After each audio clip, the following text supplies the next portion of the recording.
She did everything right. She healed. She moved on. She built a new life with a new name in a new city. And she was finally happy. But someone knew exactly who she used to be, and they decided to use it. What this story is really about is not just what was done to her. It is about who did it. Because when that answer finally comes, it will completely silence you. Trust no one in this story. Not the victim. Not the student. Not the child. Nobody. Movie stars with a young and completely helpless girl named Emily is strapped to a chair, her hands bound so tightly she cannot move a single muscle. Her body is trembling and her face is pale with fear. Standing directly in front of her is her own boyfriend, Gene, holding a video camera and pointing it straight at her. The look in his eyes makes it unmistakably clear that whatever is about to happen, he has been planning it for a very long time. And then before Emily can even process what is happening, the door bursts open and several masked young men pour into the room. The color drains completely from her face. She fights desperately against the restraints, pulling and twisting with everything she has. But the bindings are too tight. She cannot move at all. One of the masked men grabs a cloth and forces it over her mouth, silencing her completely. Now Emily cannot scream, even if she wants to. What follows next is something no person should ever have to experience. The masked men begin doing terrible and deeply violating things to her, while Gene stands there calmly, recording every single second of it on camera, as though it is nothing more than entertainment to him. They force a pair of glasses onto her face and continue filming. In that moment, Emily shatters completely on the inside. She knows now that she has made the biggest mistake of her life. If she could go back and do it over, she would never have trusted Gene for a single second. But how did Emily end up in this terrifying situation in the first place? To understand that, we need to go back to where this story truly begins. That is exactly what we are breaking down today, so let us get right into it. The film introduces us to a young and sweet high school student named Emily. She lives with her mother and is by every measure a bright, innocent, and cheerful girl. In the time leading up to the events we just witnessed, Emily has been seeing a boy for about 1 month. Even though they have only just started getting to know each other, the two of them have grown surprisingly close in a very short amount of time. And tonight, Emily is going to see him again. A little while later, we see Emily together with her boyfriend, Gene. The two of them are spending quality time together, laughing, talking, and genuinely enjoying each other's company. Slowly, the closeness between them deepens, and for the very first time, the two of them share a kiss. The happiness on Emily's face in that moment is completely real. But on the other side of that same evening, Emily lies to her mother. She tells her that she's going out to see her friend Soo Young and that she will be back soon. In reality, she is sneaking off to spend the evening with Gene. Not long after, she goes to his place. They sit down together, share a meal, have fun, and talk for a long time into the night. When Emily finally brings up going home, Gene convinces her to stay just a little longer. She agrees, but at some point, sitting there in his home, her eyes begin to grow heavy. She may have had a little too much to drink. Gene hands her a glass and tells her it will help clear her head. Without thinking twice about it, Emily drinks it down. What she does not know, what she has absolutely no way of knowing, is that the drink has already been laced with a powerful narcotic drug. And in the very next moment, the story takes a terrifyingly dark turn. When Emily's eyes open again, she finds herself bound to a chair. Her head is pounding and her entire body feels heavy with the effects of the drug. She can barely think straight and has no idea whatsoever what is happening to her or where she even is. From somewhere outside the room, she can hear voices, young men talking about money, as though some kind of transaction is about to take place. Emily starts shaking with fear, and then Gene walks into the room. But this is not the Gene she thought she knew. The warm and familiar expression she had grown used to seeing on his face is completely gone. In its place is something cold and calculated. And in his hand, he is holding a video camera. He turns it on and begins recording her. The moment Emily sees that camera, her blood runs cold. She understands instantly that Gene has set her up in the worst possible way. Then one by one, more young men begin entering the room, every single one of them wearing a mask to conceal their identity. The atmosphere becomes suffocating. And then they begin doing to Emily exactly what we saw at the very beginning of this story, violating and degrading her in every way imaginable, while Gene stands right there recording every second without flinching. As it turns out, these men have been running an operation where they film these kinds of videos and sell them to dark corners of the internet for money. Emily had fallen completely and unknowingly into their trap. The following morning, they leave her behind in a broken and helpless state. She manages to find her way home, her body marked and her eyes hollow with fear. But the worst blow comes when she discovers the video they recorded of her. She falls completely apart, crying until she has nothing left. But even then she makes no sound, because she's terrified that if her family finds out the truth, her entire life will be destroyed. From that point forward, Emily lives in a constant state of fear. The girl who once moved through life with joy and ease is gone. All she wants now is to leave this city and everything in it behind, to go somewhere completely new with her mother and start over. Her mother has no idea what actually happened. She assumes Emily is going through some kind of falling out with her friends or dealing with stress at school. Nothing more serious than that. Emily cannot bring herself to tell anyone the truth. The trauma has sealed her shut from the inside. But before she can even begin to think about moving forward, she comes face to face with Gene and his crew again. The moment she sees them, pure terror takes over. She tries to walk away quickly and put as much distance between herself and them as possible. But they surround her from every side. She is completely trapped. They force the same spiked drink on her again. Emily refuses over and over, but no one pays any attention to her. Slowly the drug begins working its way through her system, pulling her eyes shut and draining every bit of strength from her limbs. And then for the second time, those men do to her what they did before. Gene records everything just as he did the first time around. By now, Emily understands with complete and painful clarity that to Gene she is nothing more than a source of income, a product to be used and discarded. That is all she has ever been to him. Sometime after this, the video makes its way online and goes viral in the worst possible way.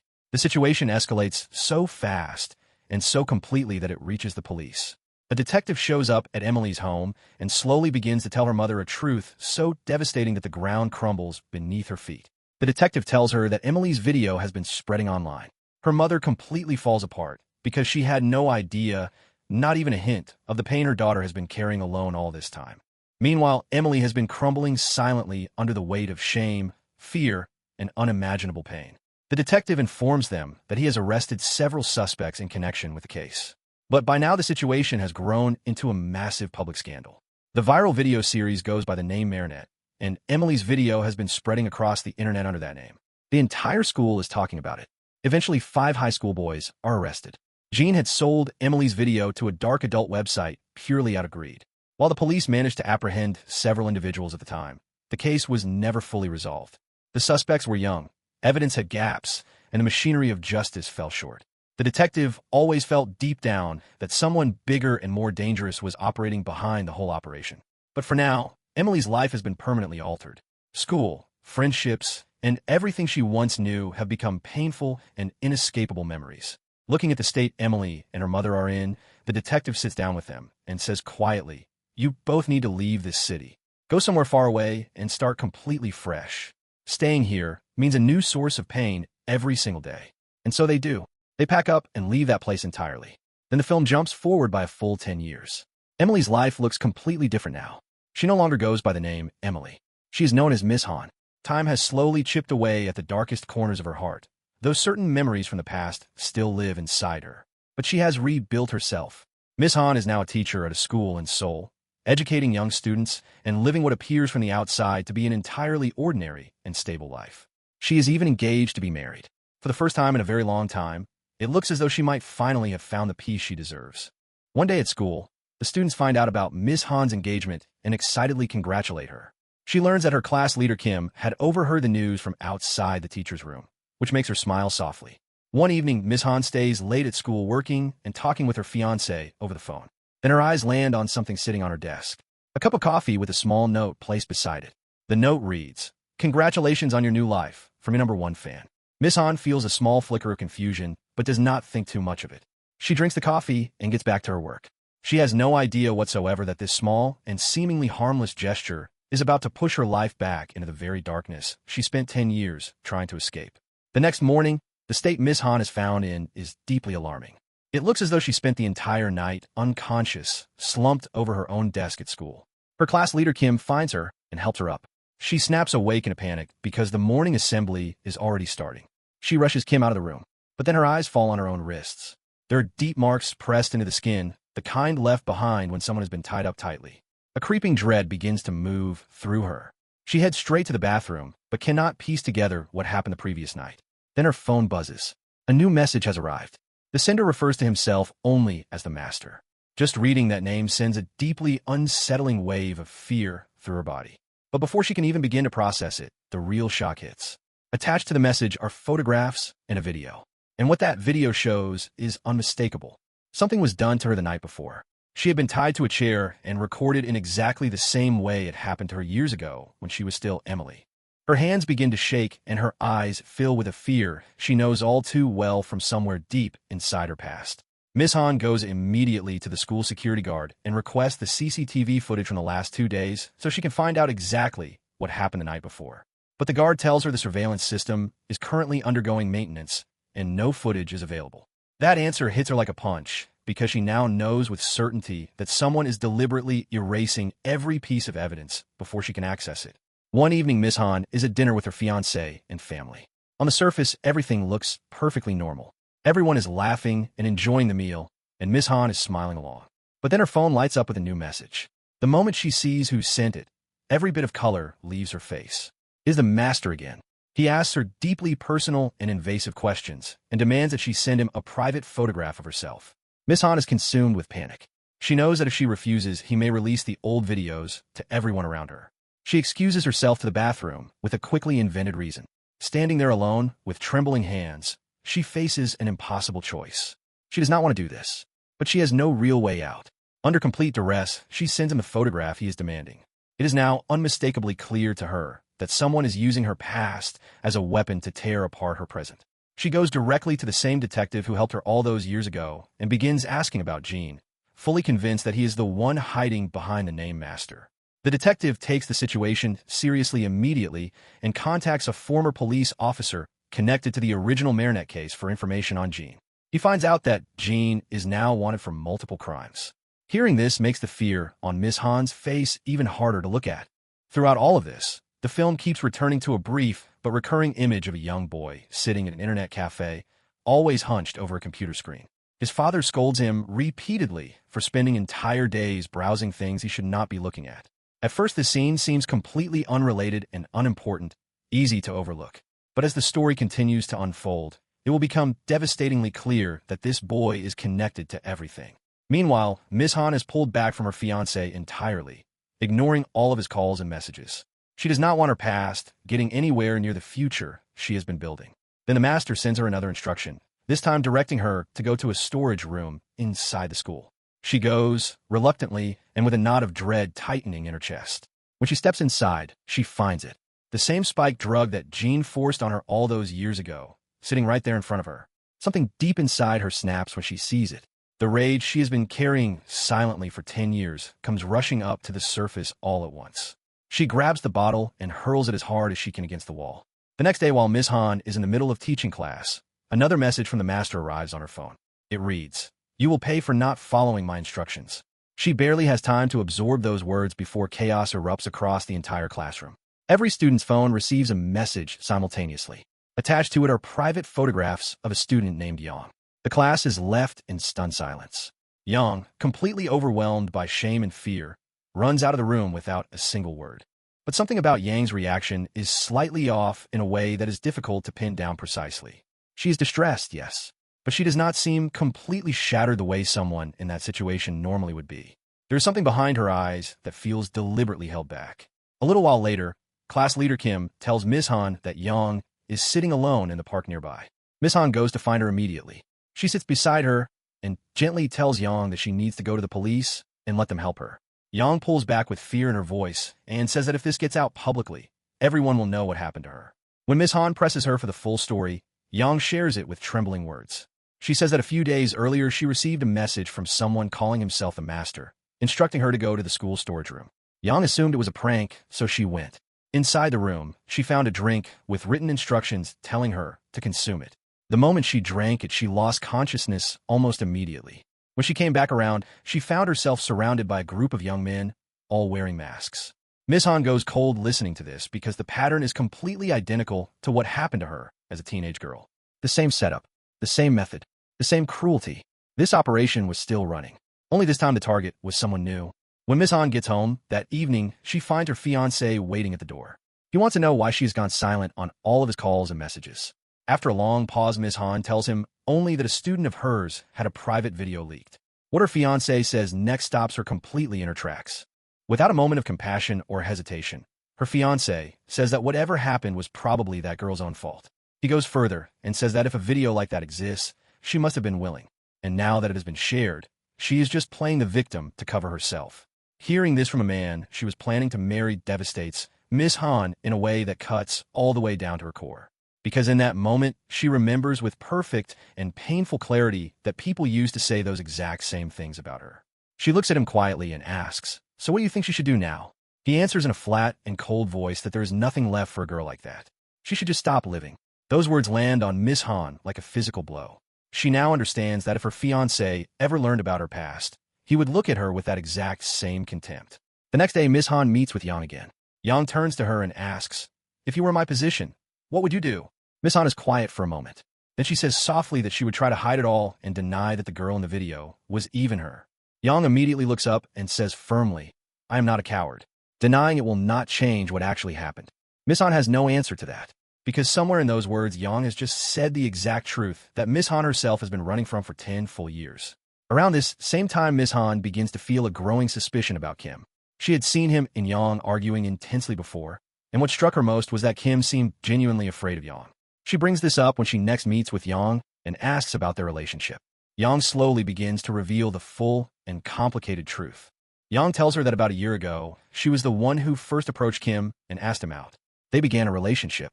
In the beginning, Kim seemed warm and attentive. But one day, he invited her to his home, and without her fully realizing what was happening, he took private photographs of her and recorded videos as well. At the time, Yang convinced herself it was just part of being in a relationship and did not think much of it. But then one day, she went through his computer, and what she found made everything inside her go still. There were private photos and videos of multiple other girls saved there. Yang was furious. In her anger, she deleted every single file she could find. But Kim told her coldly that he had copies stored in other locations as well, and that deleting those files had been a serious mistake on her part. This new information gives Miss Han something deeply uncomfortable to sit with. She begins to suspect that Kim may be connected to the master in some way. She also asks Yang directly if she has ever heard the name Jean.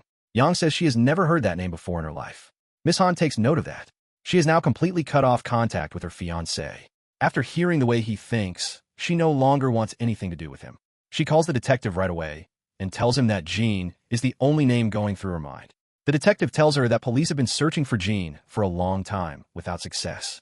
Then he asks her directly and seriously, "Has Jean done something to you again?" Miss Han goes quiet for a few seconds. Then she lies and says no, nothing has happened. She keeps the second video and the ongoing blackmail entirely to herself for now. Not long after, Miss Han quietly tries to follow Kim to learn more. But Kim notices her. Several young men begin following Miss Han through the streets. She tries to pick up her pace and get away. But just in time, the detective appears and pulls her out of the situation. The detective now begins digging into the case from his own angle. A fellow officer fills him in on something that had been overlooked. Some time ago, Jean had uploaded photographs of minors to an adult website. He and his associates received nothing more than a warning and were released.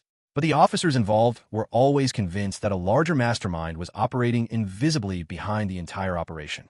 The case has now entered far more dangerous territory than before. After everything that has come to light, Miss Han finally sits down with the detective and tells him everything she has been holding back. For the first time, she reveals the existence of the second video and tells him that just like Yang, she too has been actively blackmailed by the master. The detective takes this in with a deeply serious expression. But even now, he cannot be completely certain whether Kim is actually the master or whether Kim simply has some kind of connection to whoever is truly behind this. He tells Miss Han to go home and rest. She stands to leave. But before she gets more than a few steps away, everything in front of her goes blurry and she collapses unconscious right there on the floor. At almost the exact same moment, the detective's phone receives a new message. It reads, "New Maernet is coming soon."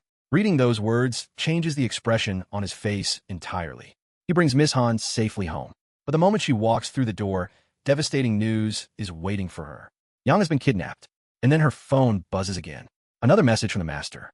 It reads, "It is now up to you which video you want to see uploaded on Maernet tomorrow." Miss Han understands immediately that Yang's life is in serious danger. She has no other option available to her. She makes her way to the location the master has sent her, and when she arrives, she finds the same spiked drug sitting there waiting. The same drink that destroyed her life all those years ago when she was still Emily. It is right there in front of her. But Yang is somewhere in that building, and Miss Han is not leaving without her. So with shaking hands and a jaw set firm, she drinks it. She forces every drop down and waits for it to take hold. On his end, the detective immediately calls the police and directs them to the same location. A A short while later, Miss Han regains consciousness and finds herself in the place she never wanted to be again in her entire life. She is bound to a chair. Around her stand several masked high school students, and among them is Kim. Now the story delivers its most devastating and shocking revelation.